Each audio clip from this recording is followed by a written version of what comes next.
ശാപമോക്ഷം കാത്ത വടകരയുടെ സ്വപ്ന പദ്ധതി. നാരായണ നഗറിൽ നഗരസഭയുടെ 2 ഏക്കർ സ്ഥലത്ത് ബിൽഡ് ഓപ്പറേറ്റ് ട്രാൻസ്ഫർ വ്യവസ്ഥയിൽ കൊച്ചി ആസ്ഥാനമായുള്ള ഹോളിഡേ ഗ്രൂപ്പ് നിർമ്മിച്ച വ്യാപാര സമുച്ചയത്തിന്റെ ആദ്യഘട്ട ഉദ്ഘാടനം കഴിഞ്ഞിട്ട് വർഷം 10ആയി. കെട്ടിട നിർമ്മാണം പൂർത്തിയായിട്ട് 5 വർഷവും.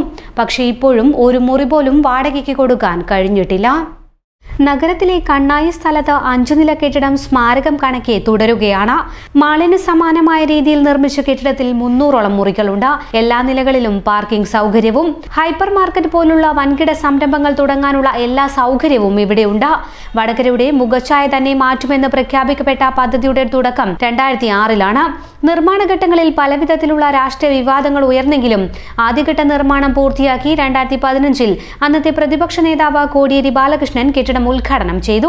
അന്ന് 121 മുറികളാണ് സജ്ജമായത്. എന്നാൽ ഒരു മുറി പോലും വാടകയ്ക്ക് കൊടുത്തില്ല. നഗരസഭയുമായി ഹോളിഡേ ഗ്രൂപ്പ് ഉണ്ടാക്കിയ കരാർ പ്രകാരം 25 വർഷം കെട്ടിടത്തിന്റെ നടത്തിപ്പ് ചുമതല ഹോളിഡേക്കായിരിക്കും. ശേഷം നഗരസഭയ്ക്ക് തിരിച്ചു നൽകും. മുറിക്ക് അഡ്വാൻസായി കിട്ടുന്ന തുകയും വാടകയുമെല്ലാം ഈ ഗ്രൂപ്പിനാണ്.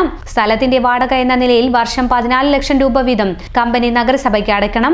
ഇത് ഓരോ വർഷവും വർദ്ധിക്കും. കഴിഞ്ഞ വർഷം 22 ലക്ഷം രൂപയാണ് അടച്ചത്. ഇത് മാത്രമാണ് നിലവിൽ ഈ കെട്ടിടം കൊണ്ട് നഗരസഭയ്ക്ക് കിട്ടുന്ന വരുമാനം.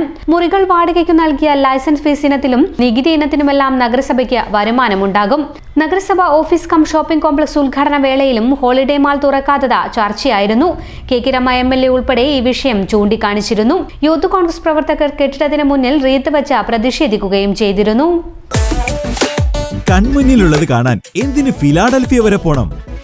ഫരീദ ഓപ്റ്റിക്സ് ഉള്ളപ്പോൾ ഇനി കാഴ്ചകൾക്കും തെളിമയേറും. ഫരീദ ഓപ്റ്റിക്സ് വടകര, ഇനി എല്ലാം തെളിഞ്ഞു കാണാം.